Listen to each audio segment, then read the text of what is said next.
Hi my డివైటీ family, ఎలా ఉన్నారు? అందరూ బాగున్నారా? అండ్ ఈరోజైతే మనం తక్కువ ఇంగ్రీడియంట్స్తో అదిరిపోయే టేస్ట్లో చేపల పులుసు అయితే చేసేసుకుందాం. మన అమ్మమ్మలు తక్కువ ఇంగ్రీడియంట్స్ వాడిన టేస్టీగా అయితే చేసేవారు కదా రెసిపీస్. అలా అయితే మనం కూడా తక్కువ ఇంగ్రీడియంట్స్తో టేస్టీ చేపల పులుసుని ఎలా చేయాలో అయితే చూపించేస్తాను. వచ్చండి. దానికోసం అయితే ముందు మీరు ఒక ఫిష్ని అయితే తీసుకొని మీకు నచ్చింది దాన్ని నీట్గా సాల్ట్ అండ్ పసుపు వేసి క్లీన్ చేసేసుకొని అండ్ మసాలాస్ వేసి మ్యారినేట్ చేసుకొని పక్కన పెట్టుకోండి. అండ్ ఇప్పుడు ఒక 75 to 100 గ్రామ్స్ చింతపండు అయితే తీసుకొని ముందుగా అయితే నానబెట్టుకోండి.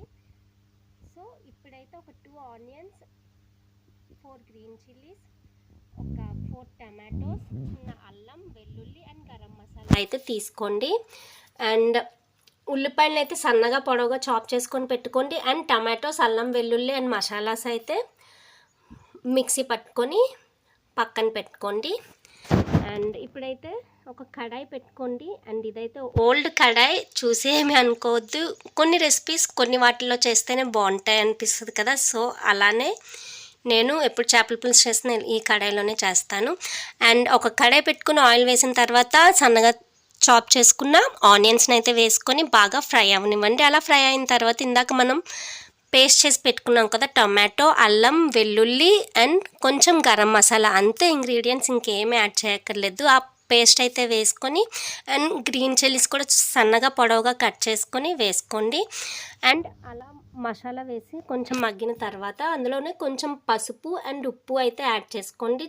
సో కొంచెం ఆ పసుపు వేసిన వెంటనే కొంచెం మంచి ఫ్లేవర్ అనేది వస్తుంది. అండ్ ఆ మసాలాలో నుంచి ఆయిల్ బయటకు వచ్చేదాకా అయితే పచ్చివాసన పోయేదాకా బాగా ఫ్రై చేసుకోండి. ఒక్కసారి మసాలా ఫ్రై అయిన తర్వాత మీరు తీసుకున్న ఫిష్ ముక్కలను అయితే నేనైతే 1 అవర్ ముందే దానికి ఉప్పు, కారం, పసుపు అయితే పట్టించి బాగా మ్యాగ్నేట్ చేసి పక్కన పెట్టుకున్నాను. సో మసాలా బాగా ఫ్రై అయిన తర్వాత ఫిష్ పీసెస్ని అయితే వేసి ఒక 2 మినిట్స్ దాన్ని మగ్గనివ్వండి. అలా మగ్గిన తర్వాత చింతపండులో నుంచి పులుసు అయితే తీసుకోండి. అండ్ ఇక్కడ ఒకటి మీరు నోట్ చేసుకోవాల్సింది ఏంటి అంటే, కొంతమంది చింతపండులో ఏదో రసం పెట్టేటట్టు ఫుల్ వాటర్ వేసి నానబెట్టేస్తారు. అలా నానబెట్టకండి. పులుపు అనేది జస్ట్ మనకి చిక్కగా ఉండేలా చూసుకోండి. అప్పుడే చేపల పులుసు అనేది టేస్ట్ బాగుంటుంది. జస్ట్ చింతపండు ములిగే వరకు వాటర్ వేసి బాగా పిసికి పులుపు అయితే తీసుకోండి. అలా చింతపండులో పులుపు పోయేదాకా అయితే పులుపునైతే మనం కొంచెం వాటర్ యాడ్ చేసుకొని ఆ పులుపు అంతా తీసి చింతపండు రసం అనేది పులుసులో అయితే వేసుకోండి. మేక్ షూర్ దట్ వాటర్ అయితే తక్కువ వేసుకొని పులుసు దగ్గరగా మరిగేదాకా అయితే చూసుకోండి.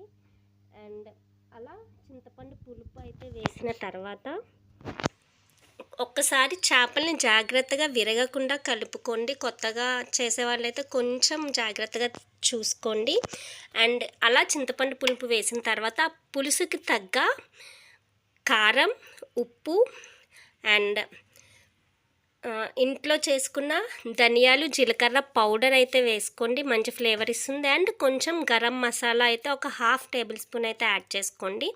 అండ్ అలా మనకు నచ్చిన స్పైసెస్ అన్నీ వేసుకున్న తర్వాత ఒక్కసారి బాగా కలుపుకొని కొంచెం జస్ట్ ఆ పులుసు మరగడానికి కొద్దిగా వాటర్ అనేది యాడ్ చేసుకోండి. ఒక టీ గ్లాస్తో ఒక 2 టీ గ్లాసెస్ వాటర్ అయితే యాడ్ చేసుకుంటే సరిపోతుంది. అలా యాడ్ చేసుకున్న తర్వాత కొంచెం కొత్తిమీర కడలు అయితే వేసుకొని ఒక్కసారి అంతా కలుపుకొని ఒక 5 మినిట్స్ మూత పెట్టి సిమ్లో పెట్టి దగ్గర పడేదాకా పులుసు మరిగించుకోండి. అలా మరిగించుకున్న తర్వాత పైనుంచి కొత్తిమీర అయితే వేసుకోండి. అండ్ గ్రీన్ చిల్లీస్ కూడా నచ్చిన వాళ్ళు వేసుకోవచ్చు.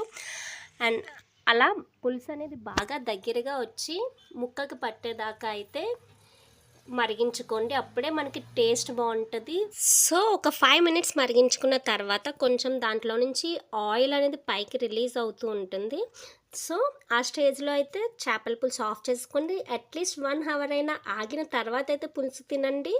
టేస్ట్ అయితే అదిరిపోతుంది. సో చేపల పులుసులు నాన్ వెజ్ చేసుకునేటప్పుడు రైస్ కన్నా ఇలా రాగి ముద్ద అనేది ప్రిఫర్ చేయండి. కొంచెం హెల్తీగా అండ్ స్టిఫ్గా ఉండడానికి ఉపయోగపడుతుంది. అండ్ మా ఇంట్లో అయితే మేము ఆ రోజు రాగి ముద్ద కూడా చేసుకున్నాం. మీకు కావాలంటే షార్ట్లో పెడతాను రాగి ముద్ద ఎలా చేయాలి అని ఒకసారి చూసి మీరు కూడా ట్రై చేయండి.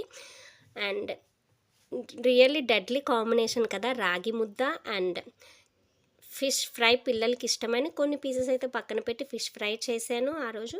అండ్ ఫిష్ పులుసు అండ్ ఫిష్ ఎగ్స్ అంటారు కదా చెనా, అండ్ అది కూడా ఫ్రై చేసుకొని ఆ రోజు ఫుల్ ఫిష్ స్టార్టర్స్లో అయితే రాగి ముద్దతో ఎంజాయ్ చేసేసాం.